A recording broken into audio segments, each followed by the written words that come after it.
Well, this is lots of fun. All right, everybody, as you're coming in, please continue to put in where you're from. This just makes it a lot more fun. My name is Natalie Elliott Handy. I am the co-host, along with my wonderful sister, JJ, of the Confessions of a Reluctant Caregiver podcast. And we are thrilled to have you with us today for session 1 of the Caregivers Playbook series. Just a quick little bit about me, and then I'll push it over to Guy, is my background is 25 years in the mental health field, but my caregiver experience is supporting my mom, who's been living with Parkinson's for over 20 years, and my husband, who is a head and neck cancer survivor. And that's that time when I was with him is when I actually realized I was a caregiver. And it wasn't until after he finished treatment that I self-identified. And we'll talk a lot more about how caregivers self-identify as we go along. So I will push it over to Guy because we've got lots to go over. We sure do. Hi, everybody. My name is Dr. Guy Maytal. I'm a psychiatrist, and I'm also the chief medical officer at Forge Health, which is a company dedicated to providing affordable, effective, and accessible mental health care for people, and especially people dealing with cancer and people who are caring for folks with cancer. So, and before joining Forge, I have a 20+ year career as a psychiatrist in a variety of institutions and hospitals, including Mass General Hospital and Harvard Medical School and Cornell. And here we are, and we're excited to be with y'all tonight. And I've been working with people and families dealing with cancer for the entirety of my career. And it is an absolute honor and privilege to be with you this evening, truly. Love it. We're going to jump on in because we're out to accomplish a lot in a relatively short amount of time. So with your permission, Nat, I will share my screen. Let's do it. Because we're going to show you some slides. So I'm hoping I pick the right screen. And we are, as you're looking and setting that up, Guy, we will keep the chat open, and we have some folks who will be able to respond to questions, but we're going to be looking for those. And let's jump right into it. But beyond this fantastic glamour shot I have going on there. That's true. I want to go ahead, Nat. All right.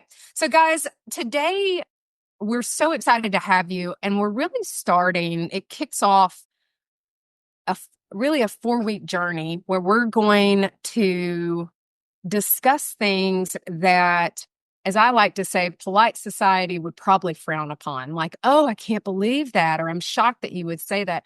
All the things that we really probably want to say out loud, especially as caregivers, that we feel a pause in doing so because there's a lot of judgment. There's a lot of thoughts, feelings, emotions that come with being a caregiver. And there's a lot of thoughts and feelings about caregivers and what we should do, what we should not do, expectations. And we're going to hit every bit of that. So session 1 really starts to establish the foundation. And we start off and we call it exactly for what it is. It's a job. And, to say that it is not, and it's just a nicety and, oh, you're just doing that because you're kind. You may be doing it because you're kind, but it's still got a lot of responsibilities, and we're going to hit that. And then from session 1, we're going to ripple out, and we're going to talk really about how care or providing care really impacts every aspect of your life, from employment to your relationships to rather your activities that you're doing. It's going to touch everything, and then we'll culminate that with life after. And I think that's, Guy, one of the biggest things that's not touched on is at the end of your caregiving journey, whether the person survives or doesn't survive. And I say that respectfully, it's different. And so we're going to talk about that. And so we're really level setting. So this, again, session one really starts off by saying, this is where we start and this is who a caregiver is. And like caregiving, for every one of you guys who are on here, you will experience this presentation and the entire series very individually. For some of you, this may be the first time you've heard some of the information. It might be surprising. For others, you may be, I'm a caregiver, I'm not surprised, but it validates what you've been thinking. And it really is meant to say, I'm not the only one. And so we're really excited to be able to have to offer you this this playbook. Absolutely. And again, tonight is meant to be a foundation and a beginning. So we're going to start a conversation here that will take us all the way through the next 4 weeks. Mhm. And while you're welcome to participate in any of the other or none of the other sessions, we really do invite you to be with us the entire way through, because that's the way to really get the most out of participating in these conversations. So why don't we jump into the Let's first do it. session? Let's do it. So welcome to your new job. And so I think I want to jump into the next slide. Let's go right into it. For the first time I heard this quote was 2.5 years ago. And yet Rosalind Carter did so much for caregiving and bringing education and awareness around the need for caregivers amongst the many things that she did as a first lady. But she said this quote that is just everywhere. There are only 4 kinds of people in this world: those who have been caregivers, those who are caregivers, those who will be caregivers, and those who will need caregivers. And so we will all be touched by care, whether we provide it or we receive it. And I think starting off there, and that is where we jump into that universal experience, because we're all going to be caregivers. Guy? And it really is a universal experience. This is the case whether you are one currently, have been a caregiver, or are here as someone who is a professional or clinician looking to support folks who are caregivers. It touches everyone, and its impact is incredibly far reaching. And one of the things that we're out to do out of this conversation is bring the world of caregiving from the background to the foreground. So often the attention appropriately is on the person receiving care, but the person who is providing the care, it has their own unique set of challenges, needs, difficulties, rewards, and we want to bring this right to the foreground because it's so hardly talked about in common conversation. Mm. Yeah, we do talk about a lot of different things. We talk about births. It's funny, we talk about death, but we don't talk about the act of caregiving in our lives. Yeah. So I want to talk about who are caregivers. Okay. And for our intents and purposes, we went ahead and threw out a definition out there for you. And then we're going to extend on it even a little bit more. And so caregivers really are individuals who are providing assistance and support to those who need help due to illness. It could be age, it could be disability. But I'm also going to extend that a little bit further and include those who step in to care for children, like our kinship families, our fictive families, foster families, adoptive families, individuals who may be caring for a person who is dealing with a substance use disorder, a serious mental illness. It is a very broad category. And we're also for our training, we're also going to talk a little bit about our paid caregivers, because there is a shared experience in providing care, just different scenario. So who are caregivers though in this case? Family members, friends. I'm again a caregiver for my mom and for alongside of my sisters. And then I am a solo caregiver with my husband. And each experience of care is different. And I'm going to tell you, my experience as a caregiver supporting my mom is very different than my experience with caring for my husband. And it's because of the relationship and the dynamics are different. As far as the connection, though, to those care recipients, it's always personal. Then there's typically a emotional connection for those they care for. And this connection honestly goes way beyond the tasks that we're doing every day, the things that we're asked to do, the things that we're not asked to do, but they just have to get done. For example, I was shoveling the driveway. I wasn't asking my husband if he could shovel the driveway because he can't. And so I'm not going to go and ask him to do that. But these are tasks that in those moments where I'm like, oh, this is the moment I wish I wasn't a caregiver. So it impacts us all differently and yet so similar. And the other thing to add is, this the paradoxical nature of the word care because it implies affinity or affection. And for most of the time that's there between you, the caregiver, and the person receiving care. There is affection, there's affinity. But there are plenty of instances where you may not like the person that you find yourself caring for. Maybe you had a strained relationship with a sibling or a parent. Mm. It could even be worse. Maybe the person you're caring for did horrific things to you in the past as a parent or as a sibling or as a spouse, and you find yourself now caring for them. So it gets really complicated and it can be quite challenging, especially because everyone around you expects you, well, you're a caregiver, you must like them. Oh, And while most of the time that's the case, it doesn't necessarily need to be. And even if you do like them or even love them, there will be times when you don't. When and you, that's normal. I just want to say that is absolutely normal when you feel like I need a break. I need a break from this person. And I know, just speaking from experience, there are times that I wish that my name was not known. And I know when my younger sister was caring for her mom, it's like your name said over and over again. You're like, oh, that's not me anymore. Because you just want a break. And I think, I just want to keep reiterating these are normal thoughts, feelings. yeah. So let's move into the experience of it a little bit. Yeah. And this is, as you know, when you signed up for this event, we asked you to fill out questions. We gave you the opportunity or choice to fill out questions, one of which was, what do you wish you'd known before? What do you wish you had known before being a caregiver? Mhm. And many of you wrote things that were quite moving and poignant. And one person wrote how lonely they wish they had known how lonely it can be when you are the only one that cares.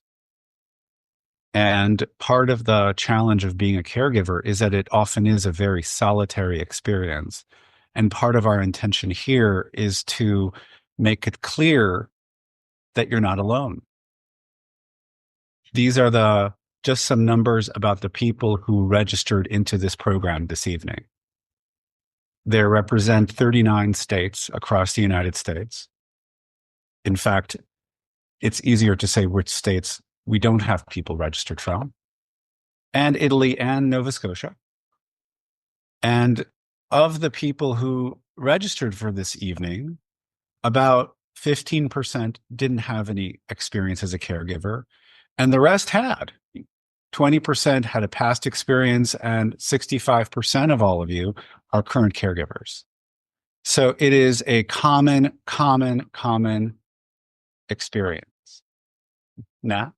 The other thing I would add to this, especially as we start to look at these statistics, is that for many people, and we'll talk about how caregivers don't self-identify, and that's part of the problem. So as you're thinking about looking back at your life and when are opportunities that you help support another person.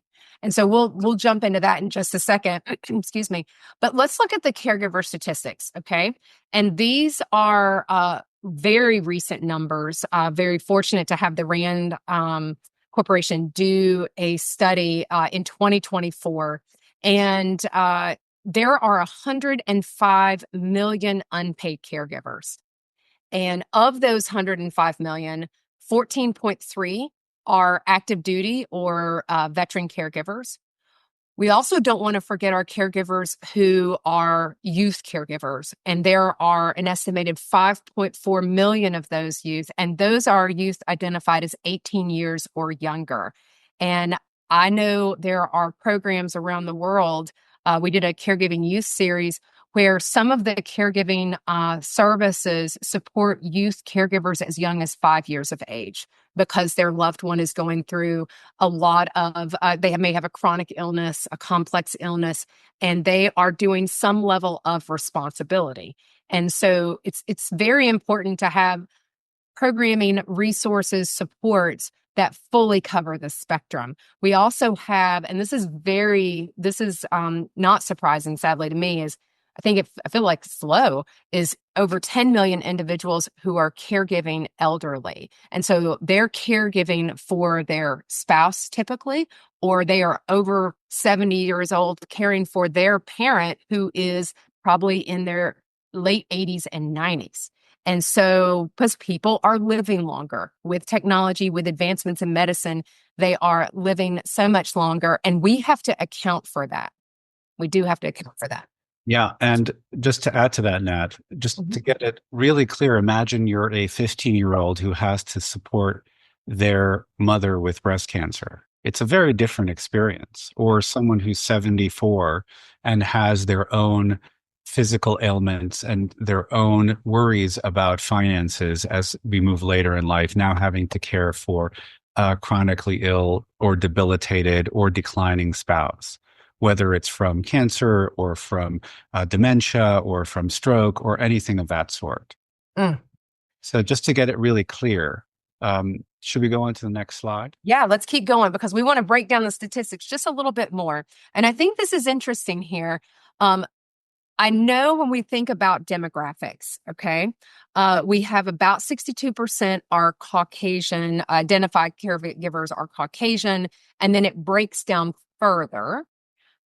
But I still think these numbers are underrated. They're understated, to be honest with you, because caregivers don't self-identify. I'm just going to keep saying that over and over again. And, I don't know how many times you've been surveyed. If you're a caregiver on here, how many times have people asked you if you're a caregiver in a formal survey? So these are estimates, and I think they're low estimates. The other thing that won't be probably as surprising is the fact that more women tend to be caregivers than men. However, the surprising number for me is that the number of male caregivers is on the increase. And you're Yep. going to see a lot more men caring for a parent, caring for a spouse or a child. We see that a lot now, whereas society really thinks about this being as a female responsibility. And we're here to say that it's not. As our society changes, it's not. I will tell you something. I found a piece of information guide that was pretty interesting. We've got a lot, nearly a quarter of caregivers of an elderly or sick adult also have younger children. So we've all heard about sandwich generation caregivers. These are people between 35 and 64. But millennials now are passing Gen X and being the largest cohort of caregivers who also work full time. So I'm going to tell you that we have people that are aging, especially people who waited to have children until they were older in life. They've got millennials now that are bearing the burden of that caregiving responsibility, and we want to make sure they're seen and validated as well. And one other conversation about the demographics, just to give us the full picture. And again, what we're doing here is level setting for all of us. The average, underline the word average, number of hours per week that caregivers spend is 26. Mm. It's a second part-time job. The duration on average, the duration of someone who is a caregiver who's doing that work is 4 years. And the annual economic impact contribution value of this work, and this was from 2020, it's likely significantly higher, is $600 billion a year in the United States. And so these unpaid caregivers really are holding up the healthcare system. I think we need to say you play such an important role in the healthcare system of impacting your loved one's clinical outcomes. And it's important. The other thing that's interesting about that average number is when you are caring for those with dementia or Alzheimer's, that number increases to almost 44 hours a week. Yep. And so that's what makes it very, very challenging. So let's talk about, Guy, why be a caregiver? Okay. Yeah, why do people do it, man? Well, I don't know. I mean, I have a podcast called Confessions of a Reluctant Caregiver. And I'm going to say this, the reluctance, and I think this is what really resonates with people. And if you feel this way, raise your hand, say yes, we totally agree. The reluctance has nothing to do typically, most commonly, with not wanting to care for that person. It is typically your own feelings of you're insecure, you have doubt, I'm not doing a good enough job, I could be doing better.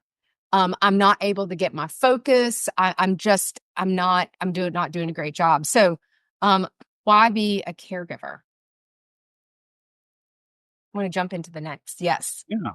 And so, for a lot of people, it's duty, and it can also be guilt related. Those are the two biggest things that we hear over and over again, Guy, is duty and guilt. And this duty typically, I mean, you think about how we learn, it comes from our past experiences.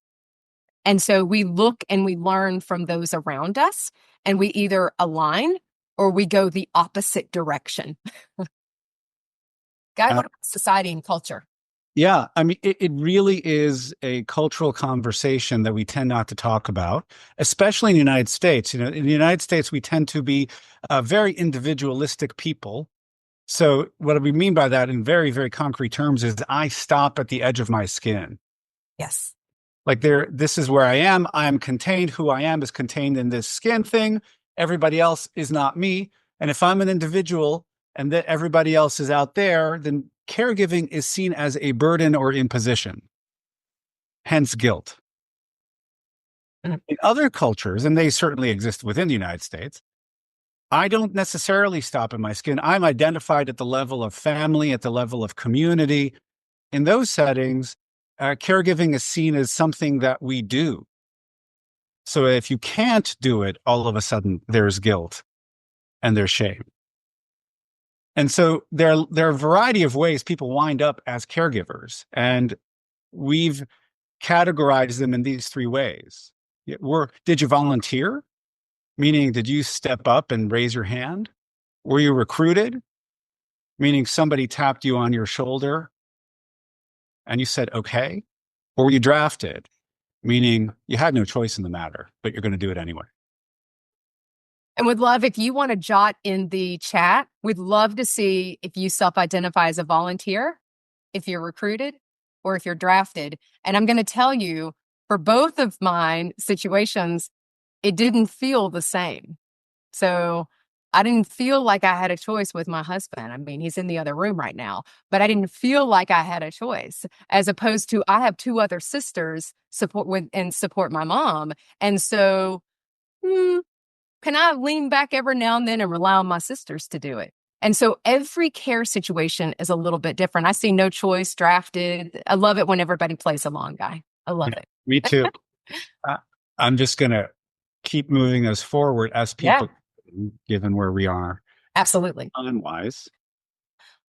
So when you think about, are you a caregiver? Most caregivers, this is where I've said it before. We don't self-identify because we self-identify as wives, as our spouses, as children or adult children.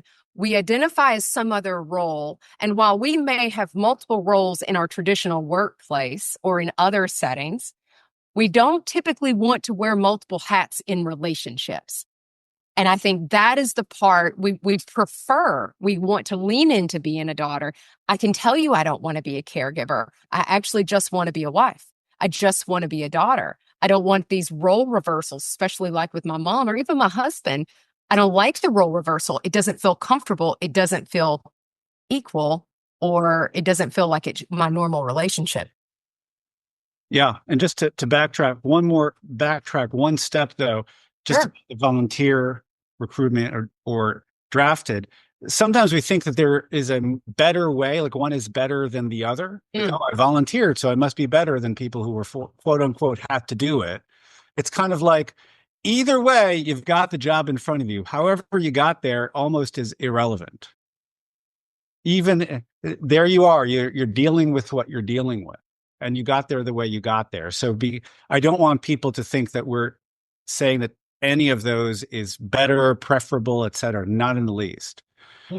And just to say something about culture-driven expectations of gender. Now, these are generalizations, of course, but check them out for yourselves. Notice that there is a sense that overall, this is something that's expected of women and not expected of men. So many women feel guilty when they can't do it for lots of reasons. There are lots of reasons why people may not be able to be a caregiver. Whereas men are praised when they can do it. So it's something to notice. The opposite of each of those, everyone's going to deal with something. Like, I want to provide care, but I can't. And it's the point is that anyone can be a caregiver, regardless of expectations, wherever you are in your life and whomever you're taking care of. And I think as we continue moving on, I also want to qualify, there are some people who should not be caregivers. Yeah. And that's okay. Because some people, I don't want to say don't have the gene, but the reality is some people don't care well. And so sometimes the best thing they can do is be a caregiver to a caregiver. How do I support the individual who is caring? And so that allow people the space to be able to do what they can do, because otherwise I've had a lot of people who shouldn't have been caregivers, and it ends up sometimes making the situation a lot worse. Absolutely. So let's talk about, just for a moment, about what do caregivers do? And this will come as no surprise to anybody here. They do a lot. And we're going to just show you some of the activities, responsibilities, roles that people who are caregivers engage in. Yeah. Everything from assisting people with basic functions of daily life, to meal planning, to mobility, to emotional support, to housekeeping. And all of a sudden I have to do home maintenance, transportation, and managing people's medications. Everything from, go ahead, Nat. Oh, no. I'm totally in agreement with you. And I think it's that I was giving somebody a thumbs up. And so I think that it's not that there's a lot here, is what I'm going to say. There's a lot here of these roles and responsibilities. And this is why it can also be very confusing to caregivers, because they also look like spouse duties, child duties, other duties that fall into other roles, which is why most people just say, hey, I'm not really sure. I feel like this is what my traditional role is, but I feel like it's more than. If it's more than, does that mean? And the answer is going to be, you can be both. Yeah. You can be both and wear those hats both at the same time. And the other side of that is there are things here that are tasks of nursing, of financial advisors, of lawyers, of taxi drivers. And one of the pitfalls is people who are caregivers all of a sudden feel like a failure because they don't know how to do those things. The trouble is, this is a job. And with it being a job, I want to say this, with it being a job, there's not a lot of training. And if you've been a caregiver, I know the majority of our folks probably on here have been caregivers.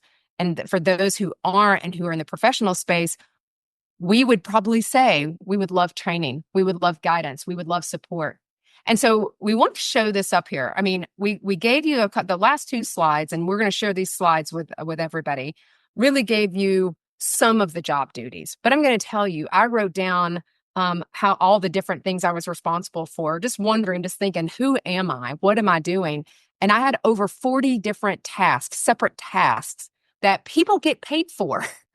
And so, but I wasn't getting paid for it. And it's not about money. It's really about, sometimes you just want to be validated and say, hey, you're doing a good job. I see you. I see you. And so a friend of mine, Jennifer O'Brien, she was on the podcast. She wrote The Hospice Doctor's Widow. And you talk about, sometimes it's hard to care for your loved one. And in her case, she shared her husband was a physician. He was a hospice doctor. And so one of the things that she came up against, especially after later on, as she does a lot of work in caregiving, is she talked about people who will be caregivers full time and they leave the workplace. And she reminds folks, this is a job, and I'm going to put together a position description like you would have in employment. And we're going to give this to you because for those of you who have been out of the workplace, this is a great tool to be able, if you're going back into the workplace and you're having to justify a gap in employment, what you've been doing, because you can never let someone say, well, you were just a caregiver. You were just doing this. The skills that we have as caregivers are so valuable. I think that puts us right at the top. And so we're going to make sure that you have a copy of this because this is fantastic document. Absolutely. And just want to acknowledge, Nat, that it is 7:30. Oh, And yes. we're going to go over by a couple of minutes, but we do understand if people have to jump off, this will be. Our apologies. Yep. So I just want to repeat what we were kind of saying, summarize. It's a job, but it's unpaid. You get little to no training. And this is the part that I think is worth more than the payment for a lot of people. And hurt, and some, I'll say like this, hurts more than the lack of payment for a lot of people, is that the role is often very underappreciated by the medical system. Rarely is a caregiver seen as a part of the medical team, when in fact, you're essential to patient care. As a caregiver, you're spending more time with patients than anybody else on the team. And with the most heartfelt respect, you're the least trained person on the team. And it is kind of like building the airplane while someone has launched you into the air. And it's a whole world.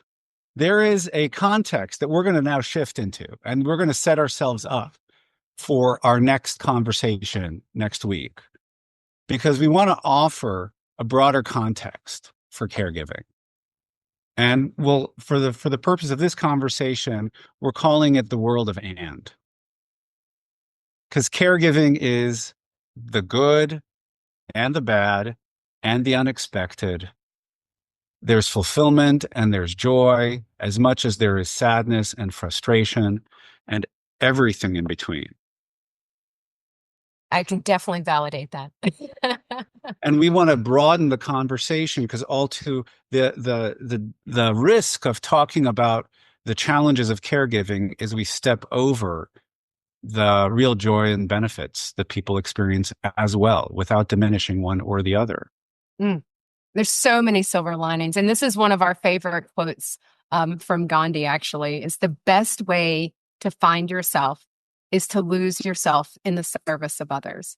And I will tell you, no matter how hard it was for me personally, especially, I felt it was harder to care for my husband actually than it was to care for my mom. In that care, it did actually bring us closer. And there were moments we wanted to kill each other. And because we had to remember the enemy was not each other and the frustrations of the situation, it was he's fighting cancer. And that's where we need to stay focused and give grace to one another as we're going through this journey together on differently, but together. And I love this because Jason's cancer definitely changed my life and the trajectory of what I've done after. So let's go with our session recap. Okay, so we're over a couple minutes. Apologize for that. Just a little grace there. We had a little fun at the beginning. The session recap. So we want to say this was a universal experience. It's going to happen to all of us at some point, whether you are a caregiver or you will be cared for. This is really important, especially when we're cared for, because we need to give some caregivers some grace. Who are caregivers? So you may have realized, yes, hands down, I'm confirming I'm a caregiver. Why to be a caregiver? Different reasons of why I care. And not just because I'm the oldest daughter, because it is an obligation. That's what we do. It may just be, it's what I'm going to do. It's the right thing to do. There's so many reasons. They're so individual, and that's okay. Okay. And then the job of a caregiver, validating that it is a job. It is a job, friends. And please never, underestimate the value that you bring to your loved one and everyone around you, providing that care and supporting them. And Guy, I'm very excited about next week. I am so excited about next week now. Bring it on. Because next week we're going to be really getting into navigating life as a caregiver. Yeah. Challenges, how to think about it, what are some things to take on to make your life more easy, to be more effective. And we're going to leave you with some things to think about between now and then. Mm-hmm.